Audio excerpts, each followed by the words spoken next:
What a match.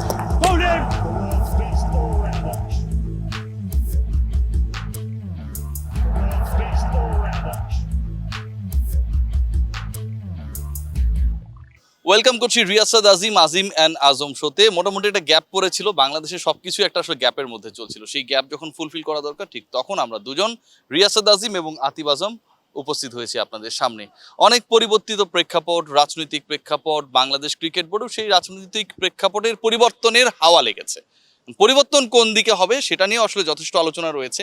অনেকেই আসলে ওই যে কথাই আছে না, যে নতুন বোতলে পুরনো মদ ঢেলে হচ্ছে সার্ভ করার চেষ্টা। আমরা দেখেছি ক্রিকেট বোর্ডে অনেক মিটিং সভা, কিন্তু দিন শেষে আসলে যখন যেই দলই থাকে, যেই গ্রুপই থাকে, এই সমস্ত পাবলিকরা তারা তাদের গ্রুপেই থাকে।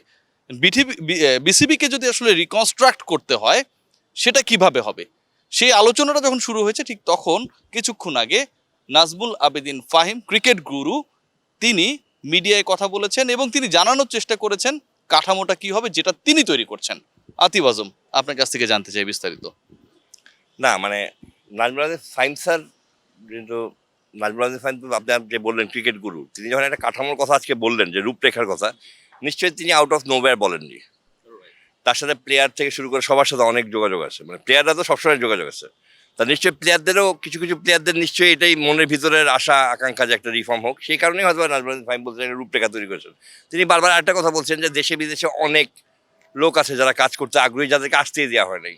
তার মানে তার সাথেও তাদের যোগাযোগ আছে। আমিনুল ইসলাম বুলবুল হতে পারে, হ্যাঁ, বুলবুল হতে পারে, আশরাফুল হক হতে পারে, যারা মানে যারা বোর্ডে আসেনি। তো তার সাথেও নিশ্চয় তার একটা যোগাযোগ বা কিছু একটা হয়েছে। কারণ এই মুহূর্তে যাদের কথা দেশে বাইরে যারা আছেন, তাদের থেকে Nazmul Abedin Fahim is much more easier, because say coming to the board মোরলেস often. So রূপরেখা সে নিশ্চয়ই এটা তৈরি করছেন এবং অতি সহসা এটা দিবেন।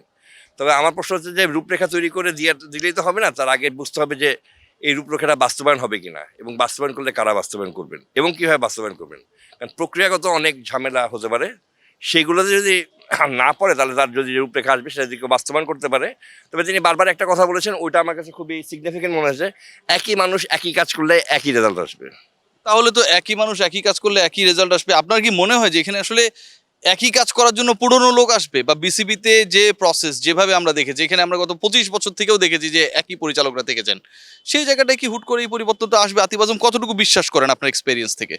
বিশ্বাস, এখন রিয়াসাত ভাই বিশ্বাসের ব্যাপারে একটা কথা বলি, আমি কখনো বিশ্বাস করি না যে এরকম একটা আন্দোলন সফল হতে পারে। এই আন্দোলন সফল হওয়ার পরে সবার নতুন একটা স্বপ্ন দেখছে, মানে বিভিন্ন জিনিসের চেঞ্জ আসার চেষ্টা করছে, বিভিন্ন জায়গায় চেঞ্জও হবে হয়তো বা। সেটা ফলশ্রুতিতে যদি এরকম একটা ঘটনা ঘটে, I won't be surprise. But saying that, আমার মানে সবচেয়ে প্রধান জায়গা হচ্ছে গিয়ে বিসিবি কিন্তু একটা কাঠামোর মধ্যে চলে, আইসিসি নির্দেশিত কাঠামো, নির্দেশিত কাঠামো, ইলেক্টেড বডি লাগে, সব কিছু লাগে। So everything got to be done in a proper manner, যেখানে আইসিসিকে বাধ্যবাধকতা মেনে সবকিছু মেনে একটা কাঠামো। এই প্রপার ম্যানারটাও তো আতিব আজম, যতই আমরা বলি যে একটা ইলেক্টেড বডি আসতে হবে, আইসিসির রুলস মেনে চলতে হবে, কিন্তু দিন শেষে আসলে পলিটিক্সই সেটাকে ডিসাইড করে। বাংলাদেশে আপনি যদি খেয়াল করেন, নাজমুল হাসান পাপনকে নিয়ে অনেক আলোচনা ছিল, তার বোর্ডকে নিয়ে অনেক আলোচনা ছিল, তারা নির্বাচন করেই এসেছেন, কিন্তু ডিসাইড কিন্তু করেছে পলিটিক্স। বাংলাদেশে ওই সময় কার পলিটিক্সটা আসলে অন্যদের থেকে তুলনামূলকভাবে আক্রমণাত্মক এবং শক্তিশালী ছিল। সো এখন যারা আসলে পলিটিক্যালি পাওয়ারফুল, পলিটিক্যালি এই মুহূর্তে যারা অন্যদের থেকে এগিয়ে এই পট পরিবর্তনের কারণে, তারাই তো আলটিমেটলি ডিসাইড করবে যে বিসিবির আসলে ঘটনাটা কি হবে, নট আইসিসি ইভেন্চুয়ালি। কারণ আইসিসি হয়তো আপনাকে একটা নিয়ম দিয়ে দিবে, পলিটিক্যালি আপনি সেই নিয়মকে ওটার মধ্যে ফেলে দিতে পারবেন, অনেকটা অঙ্কের অনুসিদ্ধান্তের মতো। কথা পুরোপুরি একমত আমি হতে পারছিলাম, বিকজ আপনি নাজমুল হাসান পাপন এখন পর্যন্ত বাংলাদেশ ক্রিকেট বোর্ডের প্রেসিডেন্ট। আপ আনটিল নাও এই বোর্ডটা নাজমুল হাসান পাপন লেড বোর্ড। তার তো পদত্যাগ করা উচিত, কারণ তিনি দেশে আসছেন না, বোর্ডকে এভাবে রাখাটা তো নাজমুল হাসান পাপনের ব্যক্তিত্বের সাথে যায় না। না, সেটা তো এখন অন্য ব্যাপার, কিন্তু নাজমুল হাসান পাপন এখন পর্যন্ত এই বোর্ডের কর্ণধার, মানে প্রেসিডেন্ট। নাজমুল হাসান পাপনকে শেষ করতে হবে বোর্ড, তার রিজাইন করতে হবে, ভ্যাকিউম হতে হবে, তারপরে ওই জায়গায় নতুন নির্বাচন দিতে হবে, অনেক কিছু আছে। এই জিনিসটা এত ইজি হবে না যত ইজি ভাবা যাচ্ছে। তার মানে কি নাজমুল হাসান পাপন সহসা পদত্যাগ করছেন না? সহসা যদি বোর্ডে আজকে দুটো মিটিং ডাকা হয় এবং দুটো মিটিংয়ে যদি পাপন না থাকেন, তাহলে অটোমেটিক্যালি বোর্ড বলবে যে তাকে তো পাওয়া যাচ্ছে না, so he is not available. কারণ কিছু কিছু বোর্ড ডিরেক্টর তো এখনো আছেন, আমি যতদূর বুঝি বিসিবির একটা পক্ষ চিন্তা করছেন যে এই বোর্ডটাই থাকবে, যারা যারা আসবে না তাদের জায়গায় ভেকেন্ট জায়গায় আমরা নির্বাচন দিব। এই বোর্ডটা যখন 2025 সালে শেষ হবে তখন আমরা ওই নির্বাচনে করবো, মেন নির্বাচনে আসবে, নির্বাচন দিবে। হ্যাঁ, একটা উপনির্বাচন দিবে। এবং আরো একটা জিনিস হচ্ছে কি যে আপনি নির্বাচন করতে গেলে আপনার কাউন্সিলরশিপ লাগবে। আপনি নিশ্চয়ই জানেন যে মানে একজন খুব ক্ষমতাধর ব্যক্তির কাছে প্রচুর ছিল, ক্লাব ছিল। তো সেই মানুষের গ্রুপের কাছে সেই ক্লাবগুলো তো এখন ভেকেন্ট হয়ে গেছে, সেখানে নতুন কাউন্সিলর আপনি আজকালকেই পরিবর্তন হয়ে যাবে না, বাট একটা রূপরেখা যদি সে তৈরি করতে পারেন। বিসিবির অভ্যন্তরে যে যাই চাক না কেন নাজমুল হাসান পাপনের জায়গাটায় অন্য কেউ আসবে এটাই তো চাচ্ছে। এটা নিয়ে তো আর ক্রিকেট বোর্ডের এভেলেবেল ডিরেক্টরদের মধ্যে তো কোনো সংশয় নেই। না, তাদের মধ্যে কোনো সংশয় নেই। তাদের মধ্যে তারা নিশ্চয়ই উপনির্বাচনে একটা চিন্তা করবে। এবং আমি যত শুনছি যে মানে আপনার যেহেতু গভর্নমেন্টের দুটো প্লেস আছে, মানে গভর্নমেন্টেরও কিন্তু নিয়োগ করা যায় ডিরেক্টরশিপ, তাদের মধ্যে কোনো মেজর বা কেউ আসতে পারে, মেজর বা ব্রিগেডে কেউ আসতে পারে। তার মানে আপনি যেটা বলছেন যে সরকারি মানে এনএসসির কোটায় যে দুজন এখানটায় এসছেন তাদেরকে সরিয়ে দেওয়া হতে পারে এবং সেই জায়গায় হচ্ছে সরকার তার লোক বসাতে পারে। একজন লোককে বসাতে হবে রিয়াসাত ভাই, যে সরকার এবং বিসিবির সাথে একটা সেতু বন্ধন করবে। আপনি বিসিবি, আমি সরকার, আমার সাথে আপনার সেতু বন্ধন লাগবে। আপনার এমন একজন লোক লাগবে যে বিসিবির হয়ে সরকারের সাথে কথা বলবে। সেই লোকটা কি বিসিবির অভ্যন্তরে এখন কেউ আছে, মানে যেই ডিরেক্টররা এভেলেবেল তাদের মধ্যে থেকে আপনার কি মনে হয়? আছে, নিশ্চয়ই আছে, নিশ্চয়ই। এখন তো যারা যারা অ্যাভেলেবেল আছে তারা তো দীর্ঘদিন বাংলাদেশ ক্রিকেট বোর্ডে মানে সার্ভিস করেছে। তো আমরা, বাট আমার মনে হয় যে নাজমুল আবদিন ফাইমের কথাটা থেকে শুরু করছিলাম, ওখানে আমরা শেষ দেই। নাজমুল আবদিন ফাইম যে রূপরেখাটা তৈরি করে, সেই রূপরেখাটা তৈরি করার পরে পরবর্তীতে তার সাথে কারা কারা যোগ দেয় এটাই হলো দেখার বিষয়। নিশ্চয়ই তিনি আজকে আউট অফ নোওয়্যার বলেননি যে আমি একটা রূপরেখা তৈরি করছি। নিশ্চয়ই তার সাথে কোনো একটা গোষ্ঠী আছে যারা এই রূপরেখা তৈরি করার পিছনে তাকে আগিয়ে নিচ্ছেন বা তাকে কনফিডেন্স দিচ্ছেন। নাজমুল আবদিন ফাইম তো আউট অফ নোওয়্যার আজকে একা এসে বলতে পারবেন আমি একটা রূপরেখা তৈরি করছি। উনি জানবেন কীভাবে ওই রূপরেখা বাস্তবায়ন করবেন কীভাবে। সো তার পথ অনুসারীরা, তার চিন্তাধারা অনুসারীরা, সেটা যদি হয় তাহলে তো আপনার বিসিবির গঠনতন্ত্র পরিবর্তন আনতে হতে পারে। এক্স্যাক্টলি আনতে হতে পারে, তাই না? মানে নাজমুল আবেদিন ফাহিমের রূপরেখা পরিপূর্ণভাবে বাস্তবায়নের জন্য অনেক ক্ষেত্রে গঠনতান্ত্রিক বাধা তৈরি হবে, নিশ্চিতভাবেই হবে। কারণ আপনি তো নিশ্চয়ই ওই সিলি দু একটা পয়েন্ট চেঞ্জ করার জন্য রূপরেখা করতে দেননি।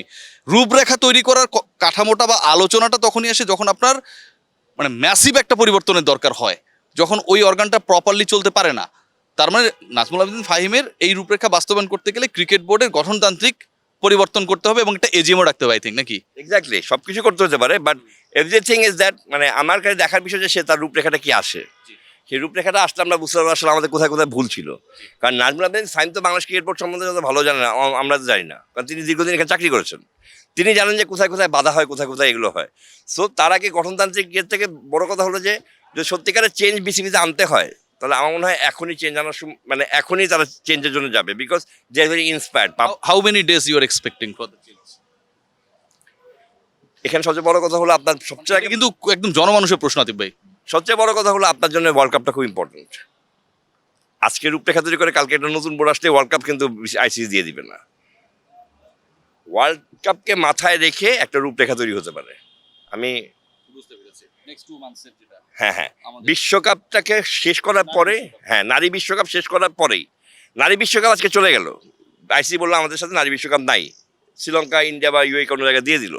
সেক্ষেত্রে রূপরেখা বাস্তবায়ন একটা কুইক হতে পারে। কিন্তু আইসিসি কিন্তু কখনো কোনো ইন্টারিম বডি বা কারো হাতে আজকে নারী বিশ্বকাপ দিবে না। আইসিসির জন্য একটা বোর্ড লাগবে যাদের নারী বিশ্বকাপ। এখন সবচেয়ে বড় আমার কাছে মনে হয় একদম লাস্ট কোয়েশ্চেন, আমরা অনেক আলোচনা করে ফেলেছি। নাজমুল হাসান পাপনের এখন যেহেতু তিনি মানে আমি সহজভাবে বুঝি যেটা, যেহেতু ক্রিকেট বোর্ডে তার আসার সম্ভাবনা আপাতত নেই, যেহেতু মিটিং হলেও সেটাতে তিনি অংশগ্রহণ করতে পারবেন না, নারী বিশ্বকাপ কেন্দ্রিক বাংলাদেশ ক্রিকেট বোর্ডে অনেক ধরনের কাজ রয়েছে, সেটাতেও নাজমুল হাসান পাপনের প্রেজেন্স এই মুহূর্তে ফেল না। যেহেতু তিনি থাকতেই পারছেন না, চাইলে তিনি থাকতে পারেন, সেটা নিয়ে কোনো সমস্যা নেই। আমার কাছে মনে হয় দায়িত্বটা ছেড়ে দিলে বাংলাদেশ ক্রিকেট বোর্ড কোন দিকে যাবে, কোন রূপরেখায় চলবে, সেই ব্যাপারটা নিয়ে মোটামুটি একটা স্বস্তি তৈরি হতে পারে।